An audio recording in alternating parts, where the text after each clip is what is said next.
जब कथा में मन नहीं लगा, देवराज का चित्त नहीं लगा, हृदय नहीं लगा, कथा को छोड़कर देवराज नामक का ब्राह्मण अपना चोरी का धन लेकर बाहर निकल, मंदिर से बाहर।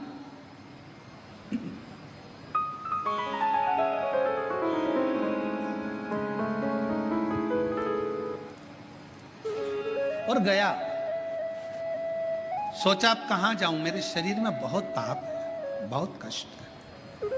और फिर निवेदन है आप सबसे, शिव महापुराण कथा के माध्यम से, भगवान शंकर की कथा के माध्यम से फिर निवेदन।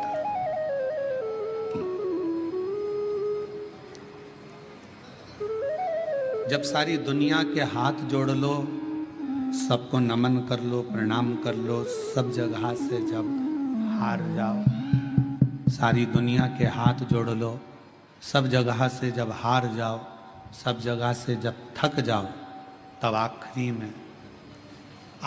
में मेरे शिव के दरवाजे पर एक बार जरूर जाओ और वहां जाकर एक लोटा जल चढ़ाना प्रारंभ।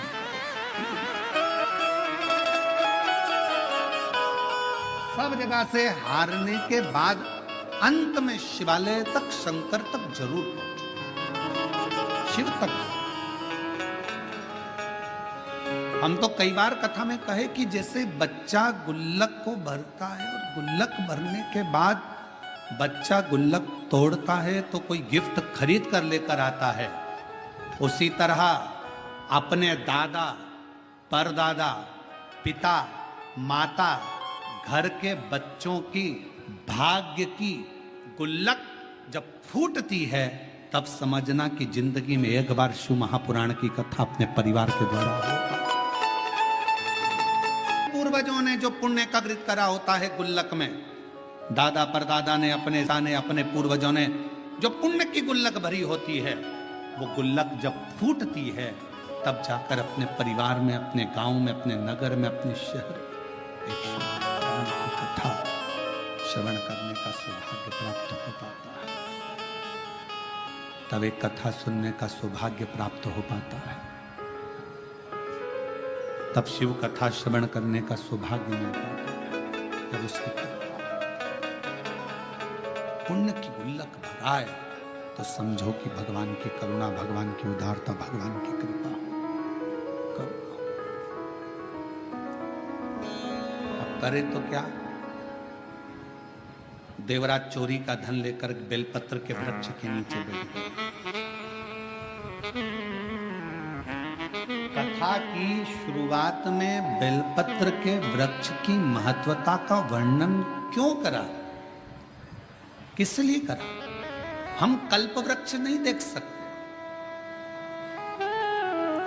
हम कल्प वृक्ष की करना, उसकी विचार भी नहीं कर सकते।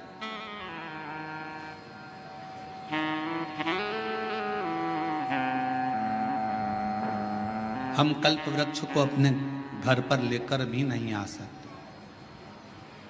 पर शिव पुराण की कथा कहती है, भगवान शंकर का चरित्र कहता, शिव तत्व कहता कि यदि एक बेलपत्र का वृक्ष हम अपने घर में लगा लेते हैं, बगीचे में लगा लेते हैं, या किसी भी स्थान पर यदि हमने जिंदगी में एक बेलपत्र का वृक्ष लगा लिया, तो ये मानकर चलना कि तुमने कल्प वृक्ष की कामना कर कर उस वृक्ष को लगाया, अपने जीवन में कुछ अच्छा फल प्राप्त करना, कुछ अच्छा प्राप्ति के कितना महत्व है। एक बेलपत्र का महत्व, एक शिव महापुराण का एक बड़ा सुंदर प्राचीन संवाद है कि एक बालक एक गांव में रहता था जिसका नाम था श्रेष्ठ। जन्म हुआ, मां चली गई, थोड़ा बड़ा हुआ, पिता चला। ग्रामीण क्षेत्र में रहने वाला, उसको मालूम नहीं, गांव के लोगों ने उसका पालन पोषण करा, श्रेष्ठ श्रेष्ठ श्रेष्ठ श्रेष्ठ, सब उसको पुकारते थे। बच्चा छोटी सी अवस्था से ही गांव के लोगों को शिवालय में सेवा करता हुआ देखता, शंकर की आराधना करता हुआ देखता, तो उसका मन भी शिवमय हो गया। हमारे घर के जो संस्कार होते हैं वो हमारे सामने प्रकट होते हैं।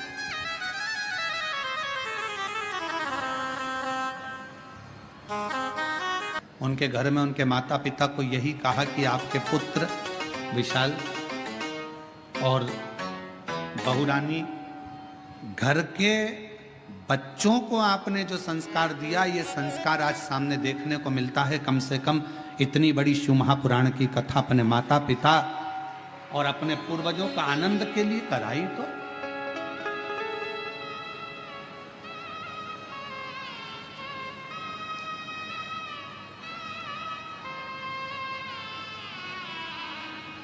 नहीं तो आज के जमाने में बच्चे और शिव पुराण कराना, श्रीमद् भागवत कराना सरल है, रामायण कराना सरल है, पर शिव पुराण की कथा कराना सरल है।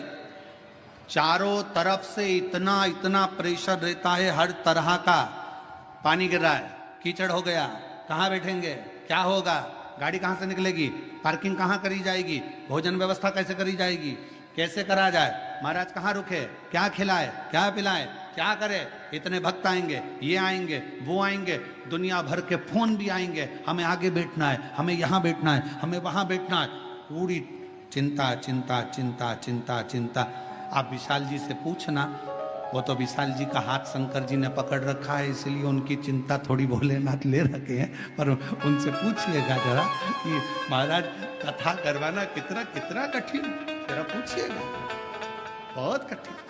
जब तक कथा शिव पुराण की चालू ना हो तब तक थोड़ा थोड़ा थोड़ा थोड़ा थोड़ा थोड़ा, और जैसे ही शिव पुराण के पहले दिन की कथा हो जाए तो सबसे ज्यादा फ्री तो यजमान हो जाता है कि लगे अब महाराज कथा चालू हो गई, अब क्या सोचूं, अब तो शंकर जी जाने, भोलेनाथ जाने, शिव जी जाने।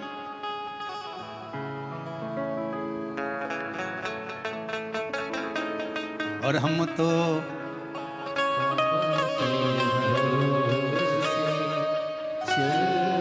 दीनानाथ। तुम लोग चुप रहो जरा, इनका भी तो सुने, बेजापुर वालों के आवाज कैसी, हमको भी तो सुनने मिले। तुम बोलो, तुम बोलो। हम तो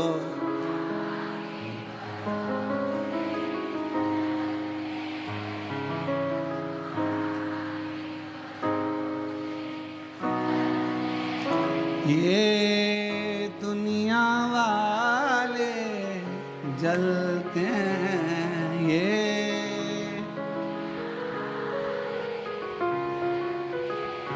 भोले बाबा के भरोसे, डमरू वाले के भरोसे। हम उसके आश्रित, श्रेष्ठ छोटा सा बालक। नगर के लोगों ने देखा, गांव के लोगों ने उसको सिखाया, मंदिर जाना, शिवालय, आराधना, अर्चना, भगवत भजन, नाम स्मरण, कीर्तन, मंत्र जाप, चल। धीरे धीरे बड़ा हो गया। उसने अपनी जिंदगी का एक नियम बड़ा प्रबल लिया, और अपने जीवन का वो सबसे प्रबल नियम श्रेष्ठ ने लिया। प्रतिदिन शंकर जी के मंदिर में एक बेलपत्र समर्पित कर, एक बेलपत्र शिवलिंग पर चढ़ाना।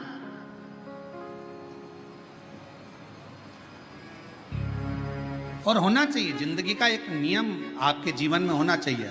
हम तो आप लोगों से भी कहेंगे कोई बड़ा नियम नहीं ले सकते, तो एक नियम अपने जीवन में ले लो कि मैं सुबह उठते से ही सबसे पहले अपने मुख से श्री शिवाय नमस्तुभ्यं बोलूं।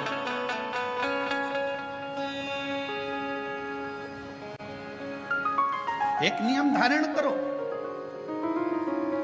कोई सा भी नियम ले लो। हो सकता है बेलपत्र का आप नियम लो और गर्मी का समय हो और बेलपत्र नहीं मिले चढ़ाने के लिए, तो हो सकता है कि नियम में कुछ गड़बड़ हो जाए। हो सकता है मंदिर जाने का नियम लो और कभी कभी घर में कार्य ज्यादा हो जाए, नहीं जा पा, पर जो अपन से संभल जाए वो नियम अपनी जिंदगी में एक लेना चाहिए। एक नियम अपनी जिंदगी में लो कि मैं ये नियम ले रही हूं कि मैं अपने जीवन में प्रतिदिन अगर सुबह ना ले पाई तो दिन में ना ले पाई तो शाम को ना ले पाई तो रात में एक बार मुख से श्री शिवाय नमस्तुभ्यम जरूर कहो। मैं पंचाक्षर मंत्र नमः शिवाय जरूर बोलूं। मैं षडाक्षर ओम नमः शिवाय का जाप जरूर करूं।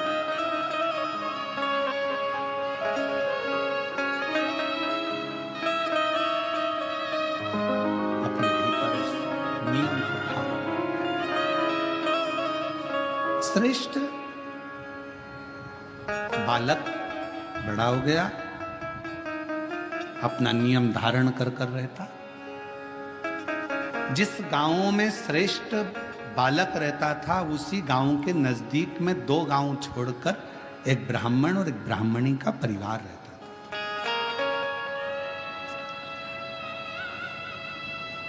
वो दोनों भगवान के बड़े उपासक थे, पर दोनों के घर में औलाद नहीं थी, संतान का सुख नहीं था।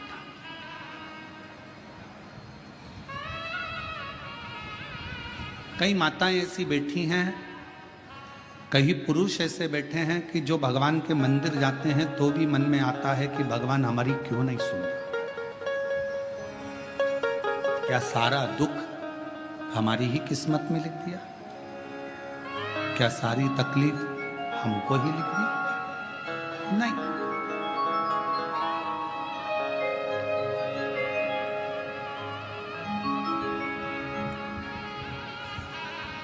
कभी ये विचार ना लाए तेरे मंदिर में आना मेरा काम है और मेरी बिगड़ी बनाना तेरा। आप अपने मन में श्रेष्ठ विचार को लेकर आओ कि बाबा एक ना एक दिन अच्छा करेगा, एक ना एक दिन मेरे जीवन में सुख का पल आए। और फिर निवेदन करेंगे, आज से नवरात्रे प्रारंभ हुए हैं, 9 दिन तक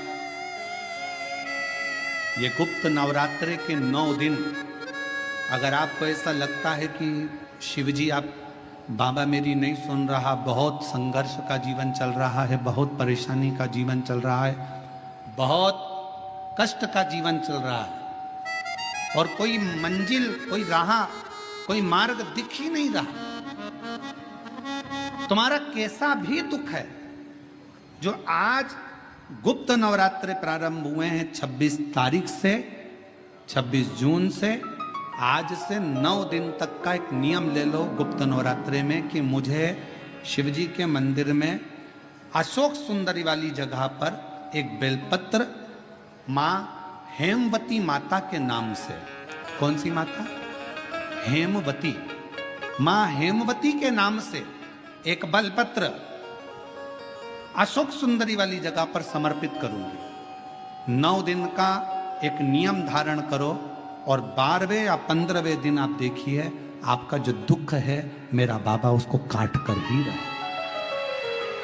गुप्त नवरात्रे जो आज से प्रारंभ हुए हैं, गुप्त नवरात्रे जो आषाढ़ महीने का ये गुप्त नवरात्रा है, इस नवरात्रे में हेमवती माता का स्मरण करना, एक बेलपत्र का पूजन करना या एक बेलपत्र के वृक्ष के नीचे आप 9 दिन तक भी, अगर मंदिर तक भी नहीं जा सकते, मंदिर में आप बेलपत्र रखने नहीं जा सकते, तो आपके घर के आंगन में, द्वारे पर, बगीचे में, आपके घर के पास अगर कोई बेलपत्र का पौधा है, वृक्ष है, उस बेलपत्र के वृक्ष के सामने एक बेलपत्र का पत्ता रखकर भी अगर आप उस पर जल चढ़ा रहे हैं या पूजन कर रहे हैं हेमवती माता के नाम से, तो उसका फल आपको मिलेगा।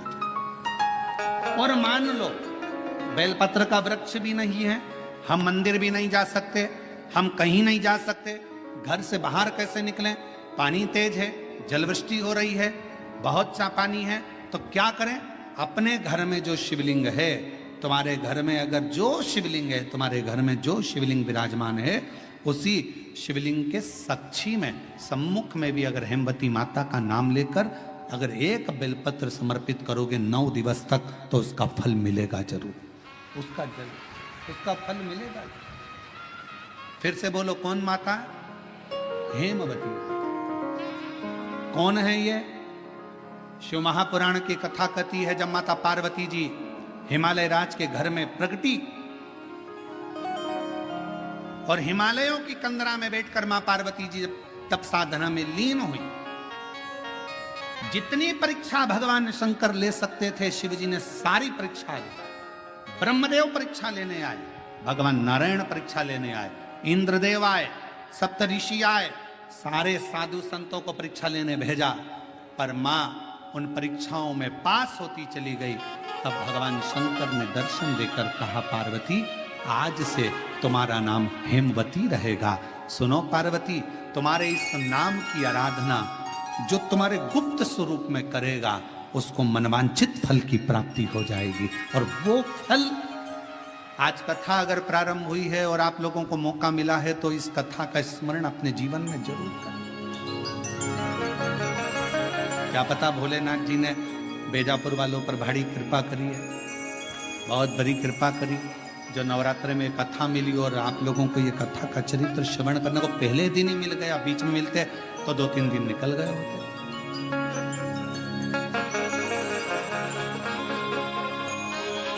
शिव और मेरे भोले तेरा सहारा है, मेरे भोले तेरा सहारा है, मेरी नैया हाथों किनारा है, मेरी नैया हाथों किनारा है, मेरे बाबा तुझे पुकारा है, मेरे बाबा तुझे पुकारा है, मेरी नैया हाथों